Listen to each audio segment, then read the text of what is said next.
Hi, welcome. Grandma Honey here, and I have another story for you. This one's called The Circus Ship, and it's beautifully illustrated and written by Chris Van Dusen. It also has a little fun hide and seek near the end of the book. All right, let's get started.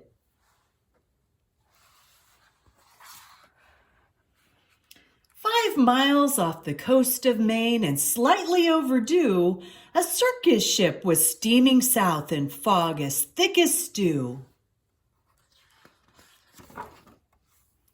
On board were 15 animals who traveled to and fro, and the next day it was Boston for another circus show.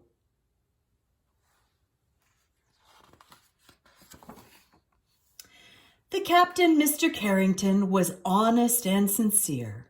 He thought that they should drop the hook and wait for things to clear. But Mr. Payne, the circus boss, was terribly demanding. He stomped up to the helm where Captain Carrington was standing and screamed, "Don't stop! Keep going! I've got a show to do! Just get me down to Boston town tomorrow, sir, by 2.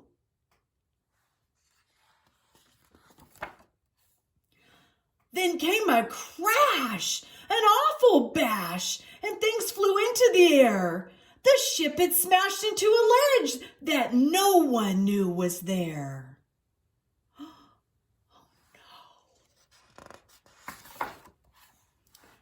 The shattered ship began to tip, then sank without a sound.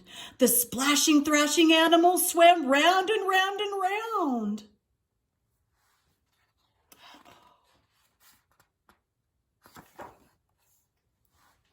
The captain said to Mr. Payne, "Pray tell, what shall we do? We can't just leave them there to drown. We've got to save them too." "Ah, the animals?" yelled Mr. Payne. "Why, sir, are you daft? It's me that you should rescue. Pull me up into the raft. Now, ferry me to safety, sir, before I die of cold." "Don't question me," barked Mr. Payne. "Just do as you are told."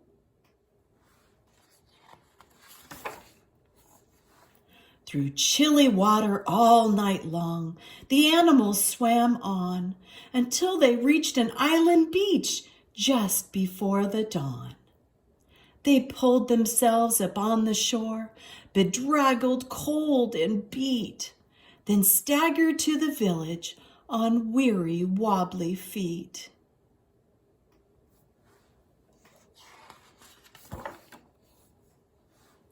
The people in the neighborhood had just begun to rise, and when they saw those animals, they had to rub their eyes.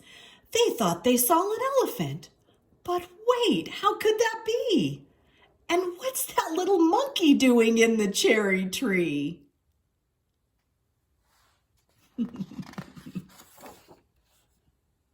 And soon animals were everywhere and into everything. "There's an ostrich in the outhouse. There's a hippo in the spring. There's a tiger in my tulips. There's a lion on the lawn. There's a python in the pantry." And it went on and on and on.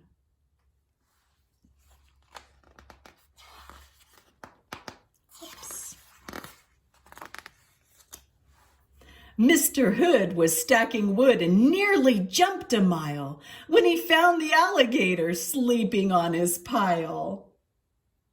And Mrs. Dottie Daly, who grew daisies by the bunch, discovered that the zebra had been eating them for lunch. And Miss Fanny Feeney found, according to the rumors, the silly little circus monkey swinging in her bloomers.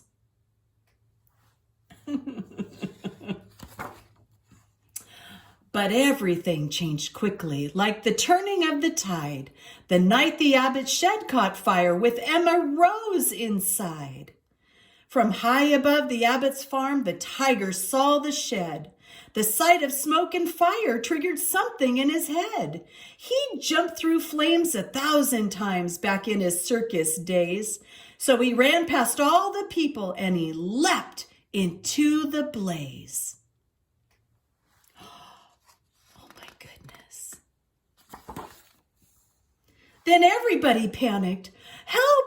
Help! What can we do? When from the raging fire, something big burst into view.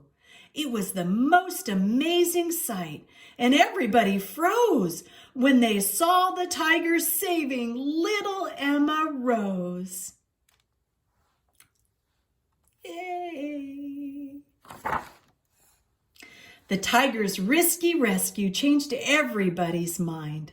The animals weren't bothersome. The animals were kind. And so they lived together. Side by side they got along. It didn't seem like anything could possibly go wrong.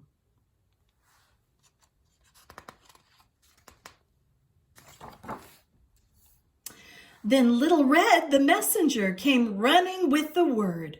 Apparently a circus ship had sunk from what he'd heard. The animals, they're from that boat and they swam in from the bay. The greedy owner wants them back. He'll be here any day.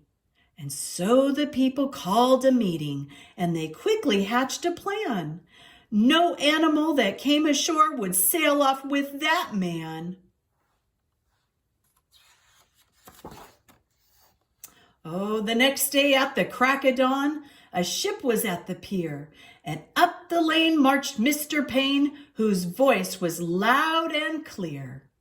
I am the circus owner, and my ship sank in the murk. I've come to find my animals and put them back to work.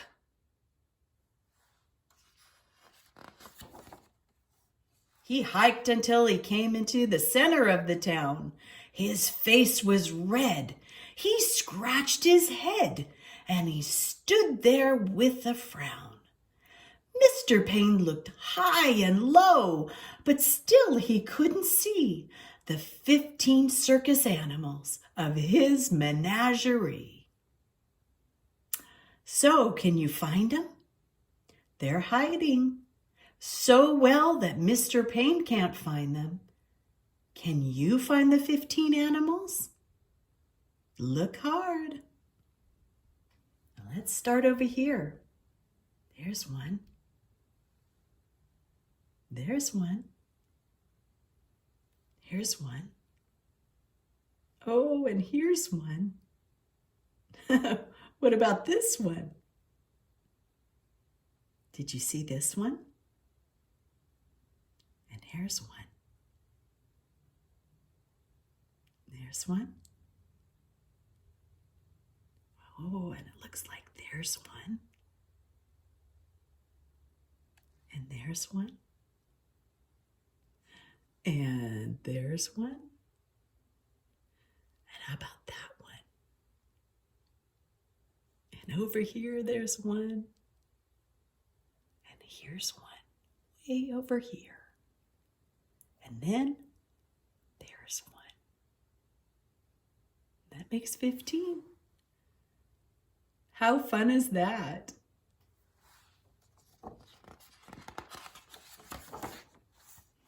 Oh, he ran around the alleyways and he searched the village square. He even checked a chicken coop, but his animals weren't there. Mr. Payne was tuckered out. His heavy chest was heaving. Then Little Red stepped up and said, I think your boat is leaving. Oh, he ran off in a fit of rage. His ship was leaving sight, and so he jumped into a rowboat and he rowed with all his might. And from that day, they liked to say their lives were free of pain. It was a happy, peaceful place upon that isle in Maine.